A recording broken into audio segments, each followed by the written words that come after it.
Hey guys, welcome back to the Gaming Droid, and welcome back to the Droid Goes Rogue, a playthrough of Droid, a playthrough of Rogue Legacy, which is a game by Cellar Door Games. So, we left off picking a character. So we've got Lady Chun-Li, the Paladin, who's colourblind, an Archmage, Lady Teresa, and an Archmage. Well, the stuff I've been spending has been specialising in physical, so we'll go with the Paladin for now. What have we got here?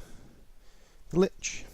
Now the Lich is one of the later characters, a very good character to have. Yep, we'll go for having a Lich. And yes, we will upgrade the Lich, because there's no point having the Lich without the upgrade.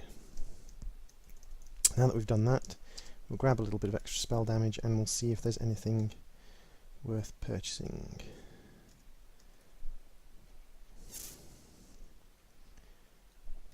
Okay, I could afford that, but I couldn't have the weight. I'm going to actually have to invest in some more weight, guys. So, where was I? What was I thinking about? I know what I was thinking about. I was thinking about sort of development of the channel. So guys, I've been playing through these games and rather enjoying it.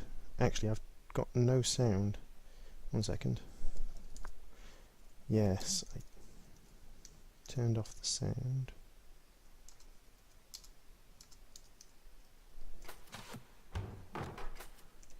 That's a little bit loud. We'll knock that down a bit. I've been sort of thinking about upgrading my...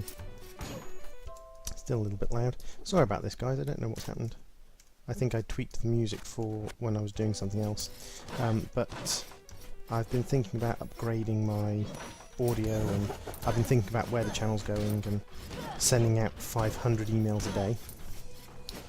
Because what I've been doing is looking towards basically getting some stuff that isn't old. I wouldn't say that Rogue Legacy is an old game, but getting some stuff that hasn't yet been released or is only just released and getting permission to do some videos. Unfortunately, I don't really have the oomph as a channel to do that. I don't really have the... you little sod. I don't really have the power as a channel to get away with that, because I don't have that many followers or that many people who are actually interested in watching my stuff yet. Oh, sometimes the timing just isn't there.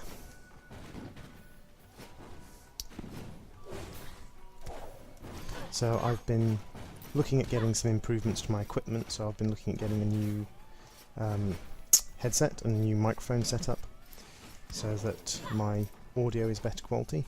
And as well as that, I've been looking at the idea of getting some new games to play. So I've been sending out emails, guys. I think I've probably sent out about 200 now to various different groups, various different developers. I've been targeting mainly indie developers, guys, developers for things that aren't major productions, because they're more likely to respond favourably, I suppose. At least I feel they're more likely to respond favourably. Maybe not. Maybe if I contacted EA, they would give me permission to play one of their games. I doubt it, but you never know, guys. I may get onto that. I may contact some of the larger game companies.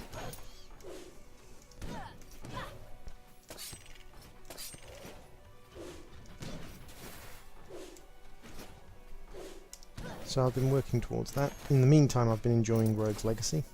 I saw recently some other YouTubers doing videos on Risk of Rain, which I think is really rather interesting. Oh, oh, oh, don't die, don't die, don't die, don't die, don't die, don't die. Just going to tweak the position of my recording software so I can see how long I've been recording. But playing Risk of Rain, which seems like a different game to this. Risk of Rain is a little bit more traditional roguelike-y, whereas this is a little bit less traditional. And what I mean by that is, in traditional roguelikes, in my personal opinion, you develop as you play through, and then once you end a playthrough, you basically go back to point zero. You go back to the beginning again. Whereas with this, you kind of develop after or between playthroughs, based upon how well you did, and you keep that development as you go.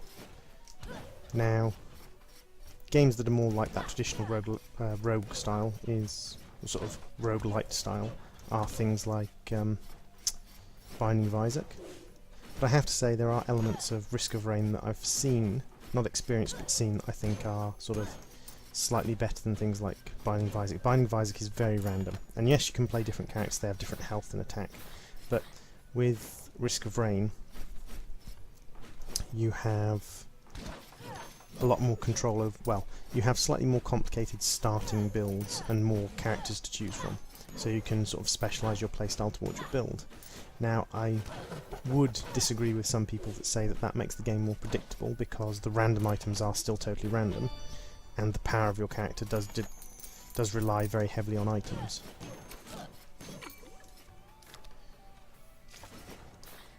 So I would say that it's still a game powered almost entirely from the randomness of it, but at least you get to choose your starting skills in many ways.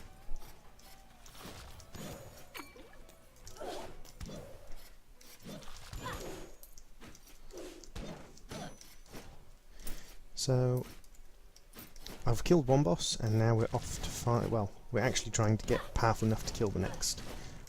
The next boss is I believe he's a giant Charite. Or is that the third boss? It's been so long since I've completed the bosses that I have no idea. So he's either a giant Charite or he's a giant flaming skull. I think he's a giant Charite and chases you about, but he may be the giant flaming skull boss.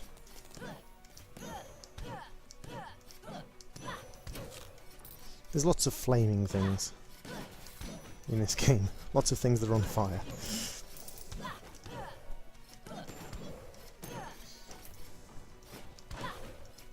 Which is odd. The black and white actually does play a big role. Some of the, as I said in one of my previous videos, I think it was one of the videos where I was describing the game, a lot of the ability or sort of traits that you get when you play this game are not really that important, but some of them are very, very game-changing. See, oh, this is the curse. This is the one of the worst things. It really drastically reduces the amount of gold you're going to get a chance to get, because every time you get hit, you're going to lose a big chunk of gold, and it's going to scatter out. Now, you can pick it all up again, but if it falls on spikes or something like that, it's pretty much lost forever. So, let's see, balance rune, not a brilliant rune, but better than nothing.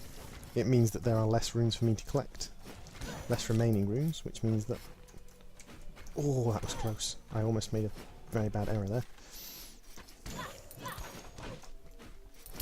Now I could go back and finish Castle Hampson, probably should, because it's a way of getting extra gold, but this is also a way of getting gold.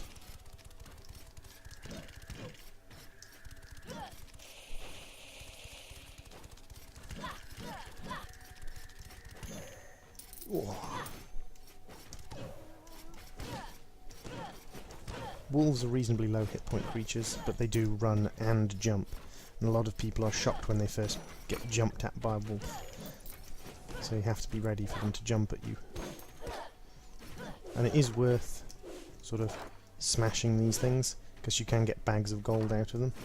And also, I was once on 5 hit points and got a piece of meat out of one of them. So, there's the curse of Sonic the Hedgehog.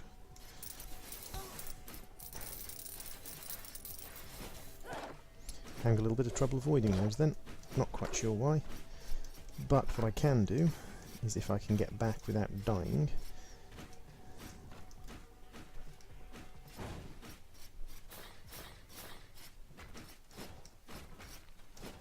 it is a bit of a long trek back, but possibly worth it. I'm going to go and heal up at the shrine. For those of you that don't know, those statues give you a random item. It's the only way of getting items in the game, and there's about 4 items, 5 items. There's the Curse of the Hedgehog, which you've seen, which is essentially a negative item, and I think it's the only real negative item in the game. and basically what it does is it curses you. You lose money every time you get hit, which can be very annoying. The other items are pretty much all positive. You have Charon's Obol, which basically allows you to get back into the dungeon without paying. So if you sort of complete and you buy whatever you want to buy and you've got 500 gold left or whatever, you don't lose that 500 gold when you talk to Charon. You get to keep it. Hyperion's Ring basically keeps you alive, or gives you a chance of staying alive. I think it's a 15% chance of getting hit points when you die or something, but it only works once. And then there's the Spectacles, which repair any damage done to your eyes, and basically that means that colour blindness, nostalgia, I think even 2D blindness gets removed from your character, which is quite useful because some of them can have some major effects on the game. For instance, colour blindness stops you knowing what kind of monster you're facing, whether you're facing a red mage or a blue mage or a green mage, or which can be quite important because that does sort of change how you deal with them in the long run.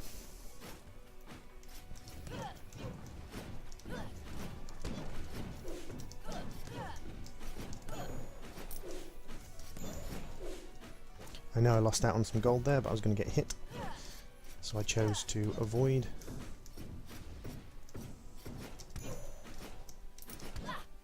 Damage and not have to lose all those coins and pick them all up again and maybe not get them by jumping to another area. Now, some people do say that if you get hit with the Sonic Curse and you lose coins, that they disappear after a certain amount of time. It doesn't happen, guys. The coins don't disappear after a certain amount of time. They only disappear if you leave the area, if you leave the room. So as long as you stay in the same room, you're fine. No point doing that one because I can go around it, and those ones are quite hard to do successfully. So we'll just go up and around.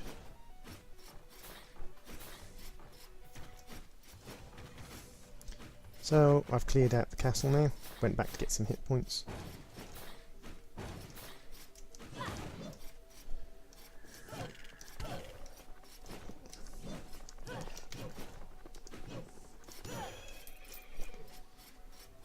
Headless Horseman. Die.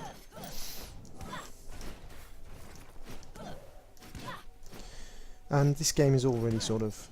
it's a cross between planning and twitch reflexes, I suppose. Aha! Lovely. I'll have that. I think this is going to be one of the few times, guys, where I have to split a run-through across multiple videos, although not if I keep playing like that. That was abysmally horrible. And some of the gold coins went out the door, so I think I lost them.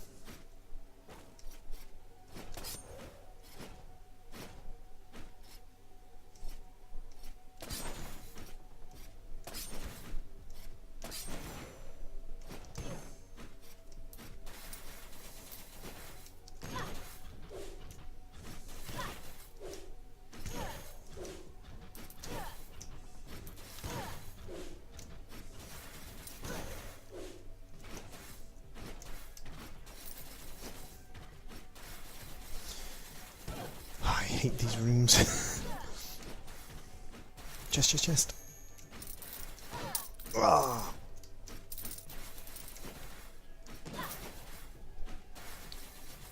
Ah well, I think I collected all the gold back up and I didn't lose too much. Too much gold didn't get destroyed when I got hurt, so... We're up to 14 minutes, guys. This is a decent length run. Finally.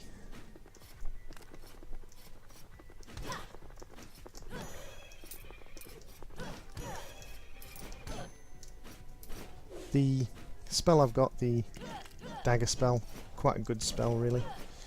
I quite like it. I prefer the axe spell in many ways, and in my personal opinion, the best spell in the game is the Chakram spell.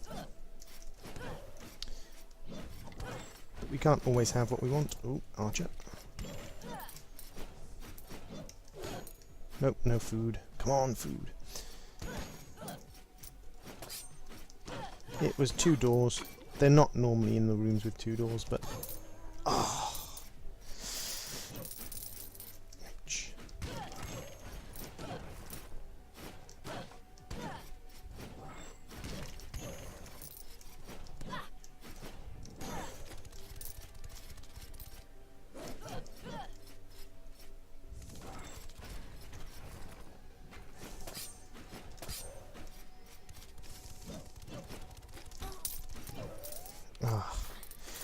The walls are a little bit hard to fight because they're very fast.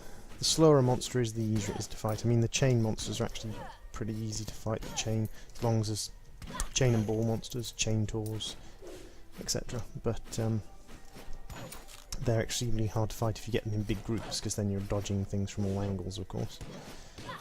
But yes, I'm looking to sort of start my job, and once I start my job, I'm looking to purchase some improvement for my sound quality and get some improvements for sort of the content on the channel. Not to say that I'm going to try and bribe. Yes! Not to say that I'm going to try and bribe the makers of games to try and get them to let me review their game or play their game for the channel by paying them, but it's nice to be able to say that I've got even better sound quality now. And oh, well guys, that was 17 minutes and didn't do too badly. So guys, I will show you next episodes. We've got Nectomorph, Stereobind, Paladin, a Archmage with IBS and Corporalia, and a Paladin with ADHD and Ectomorphism. So guys, thanks for watching, and I will see you again next time.